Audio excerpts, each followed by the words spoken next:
파주시가 성매매 집결지 폐쇄 방침을 발표한 지 50여일이 지났습니다.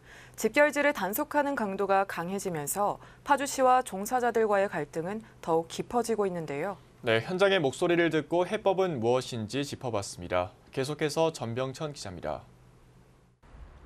지난 1월 파주시가 성매매 직결지인 속칭 용주골 폐쇄를 선언한 후 성매매업소 70여 곳 가운데 7곳이 단속됐습니다.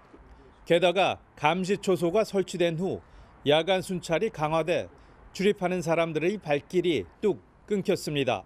사고가 생기고 나서 그냥 차가 들어와도 입구에서 경찰인가? 이러고 나가시기도 하고요. 솔직하게 말하면 거의 없습니다. 4년 전부터 이곳에서 일하고 있는 김모 씨.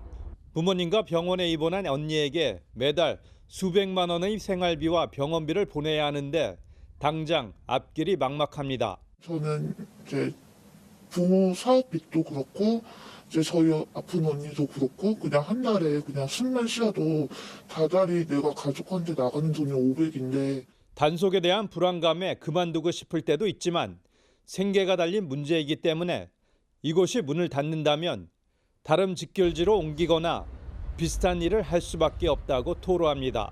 비슷한 업종으로 갈 수밖에 없어요. 아가씨들이 다 가장이고 자기가 생계를 꾸려나가야 되는 아가씨라서. 여기서 나가면은 정상적인 사회생활을 하겠다는 아가씨가 5%도 안 되더라고요. 그냥 비슷한 일. 오피나 오피스텔, 쓰리노. 그러면서 다른 지역의 성매매 직결지처럼 최소한 유예 기간을 달라고 호소합니다.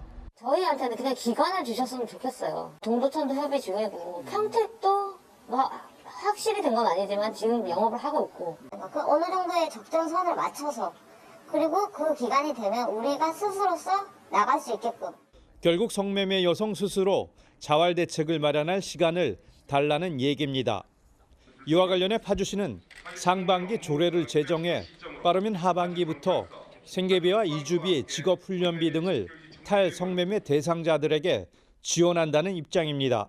성매매 피해 여성의 생계, 주거, 자활 대책을 마련하겠습니다. 올해 6월에 지원을 위한 조례를 제정하겠습니다. 하지만 행정당국의 지원책을 놓고 의문을 제기합니다.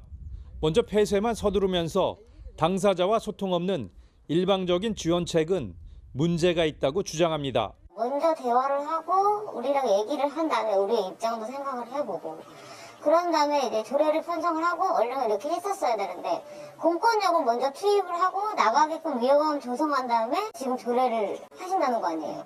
전문가와 여성 활동가들은 성매매 문제의 근본적인 해결을 위해선 직결지 여성들의 목소리를 듣고 실질적인 자활 대책을 마련하는 게 중요하다고 지적합니다. 폐쇄를 우선시하고 종사자의 지원책이 허술하다면 다른 곳으로 이동하거나 변종 성매매 등 풍선 효과도 우려되기 때문입니다. 성매매 직결지 폐쇄뿐 아니라 여성 종사자들의 자활 대책도 중요한 문제입니다.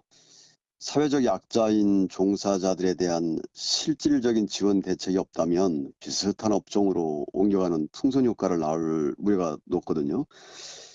따라서 정부의 각 부처와 지자체, 종사자와 전문가 등이 서로 머리를 맞대고 종사자에 대한 직업 교육이나 또 일자리 알선 등 그런 지원 정책을 정비할 필요가 있다고 생각합니다. 연내 안에 이거를 해결하시겠다고 선언을 하셨는데 그렇게 선언을 하실 때는 좀 이분들의 이야기를 듣고 진행을 하셨으면 더욱 좋았겠다 하는 아쉬움이 있고요. 당사자이기 때문에 당사자의 이야기를 듣고 충분한 준비 기간을 두고 집결지 해체를 추진해야 한다는 주장도 제기됐습니다. 용주골의 역사가 깊은 만큼 다양한 의견 수렴을 통해 자립 지원 로드맵을 마련할 필요가 있다는 겁니다. 그 집결지 그 역사도 굉장히 오래된 역사고 오래된 역사만큼 그걸 풀어가는 과정도 시간이 충분히 이루어져야 한다. 파주시 역사와 이렇게 나란히 가는 그 역사의 한 맥인데 그 부분을 어떤 개발이라는 붐 때문에 또는 또 다른 어떤 이해 득실을 따져서 졸속하게 하게 되면 당사자들의 목소리는 표출될 기회도 없었을 뿐. 올해 안에 행정력을 총동원해 직결지 폐쇄를 하겠다는 파주시. 파주시는 올 상반기까지 감시용 CCTV 설치를 비롯해 불법 건축물에 대한 행정 대집행을 통해 집결지 해체에 속도를 낸다는 계획입니다. 신속한 폐쇄 못지않게 탈성매매를 위해선 종사자들이 정상적으로 사회에 복귀할 수 있도록 장기적인 지원 방안과 불법 성매매 장소 제공자의 제재도 병행돼야 한다고 전문가는 조언합니다. 딜라이브 뉴스 전병천입니다.